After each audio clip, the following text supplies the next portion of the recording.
And then prior to coming here to the University of Arizona, I was a program manager at the National Science Foundation in the catalysis and biocatalysis area, and we started several initiatives in that area in the area of sustainability and energy. But despite that, by many of us, I think we're still confronted with the fact that we have an energy crisis. In fact, not only do we have a global energy crisis, but we have many other crises related to, for example, climate change, global warming.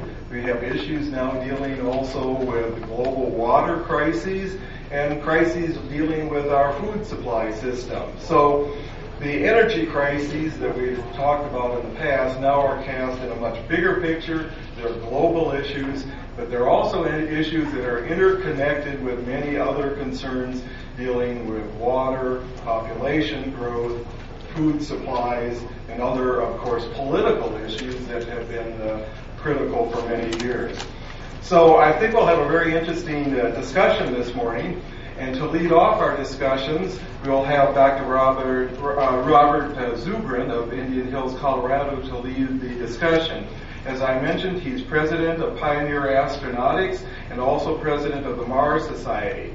He's worked for many years as a senior engineer for Lockheed Martin, and he's the author of a number of books, of course, including Energy Victory, but he's been widely published in the New Atlantis, Scientific American, the New York Times, the Washington Post, and many other professional journals. And he's appeared extensively on CNN, C-SPAN, BBC, the Discovery Channel, and all the major networks. So to lead off our discussion, I'd like you to all welcome Dr. Zubrin.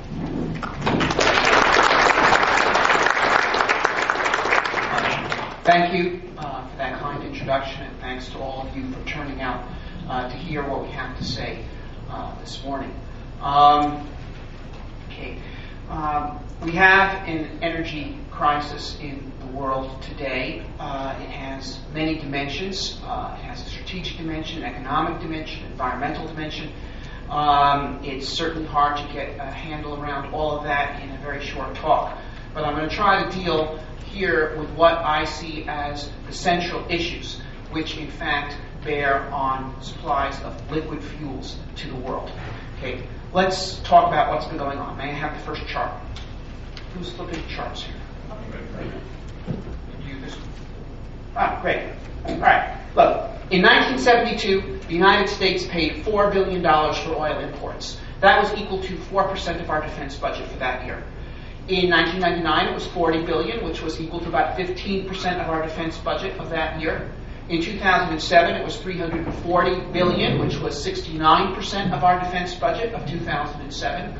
Last year, it was $600 billion, which was 120% of our defense budget. So not only are we funding both sides in the war on terror, we are now actually funding the other side more than we're funding our own side. And to be clear, we are funding the other side. In most things in life, when you buy something, all you care about is getting the best product for the lowest price. But when you talk about giving away $600 billion, you got to talk about another issue, which is who's getting the money and what are they going to do with it.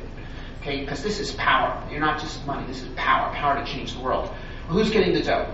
The largest single recipient of international oil revenues by far is Saudi Arabia. Okay, they got $400 billion in oil profits last year. That's up from $2.7 billion in 1972.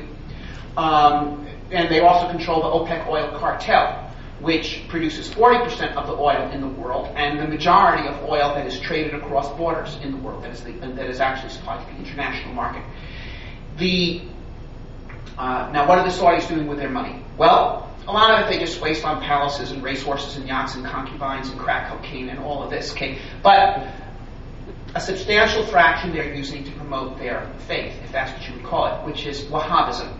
Wahhabism is an extremely intolerant version of Islam. Okay, it's not the same thing as Islam. It is one variety of Islam. It is the worst variety of Islam.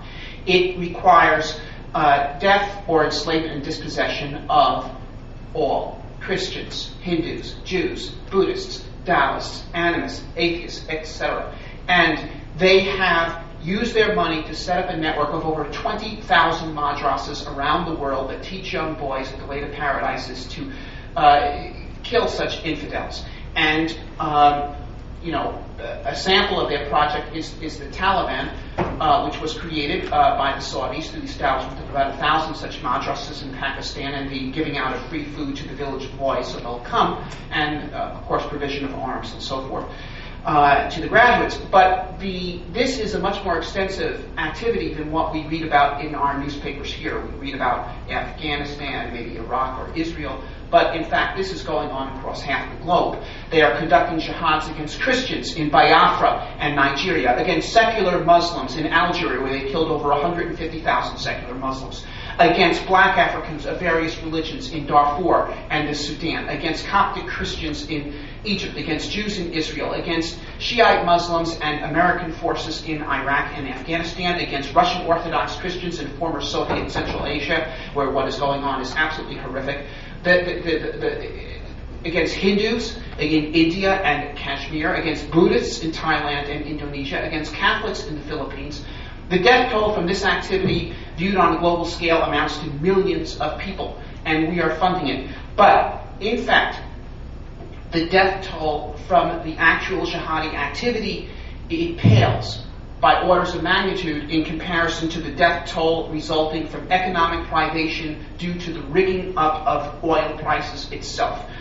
Okay? Because, see, what you need to understand is the rigging up of oil prices is a crime against humanity. It is an extremely regressive tax against the world's population. Look, $100 a barrel oil, it's an inconvenience for you. $4 a gallon gas, you don't like it. But let me tell you, it's one thing to pay $100 a barrel for oil when you live in a country like this one, where the average person makes $45,000 a year. It's another thing to pay it if you live in Kenya, where the average person makes $1,000 a year.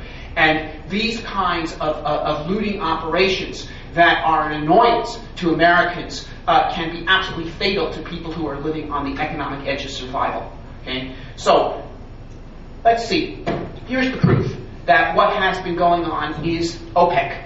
Okay? Because there was a lot of confusion about this, and OPEC apologists last year, when the price was $140, were throwing blame in every other direction. But in fact, it is OPEC that is to blame. And this is the proof. This is the data that shows that. See, look, these two charts. This chart shows non-OPEC oil production between 1973 and 2007. And this one shows OPEC oil production over the same span. The thin black line is price of oil, which is the same for both, because there's only one international price of oil. But the production trends are totally different. Non-OPEC oil production doubles over this period, from around 24 million barrels a day in 73 to about 45 in 2007. And that's what you'd expect to see, because the world economy has doubled in size over this same period. It's a third of a century. But look at OPEC.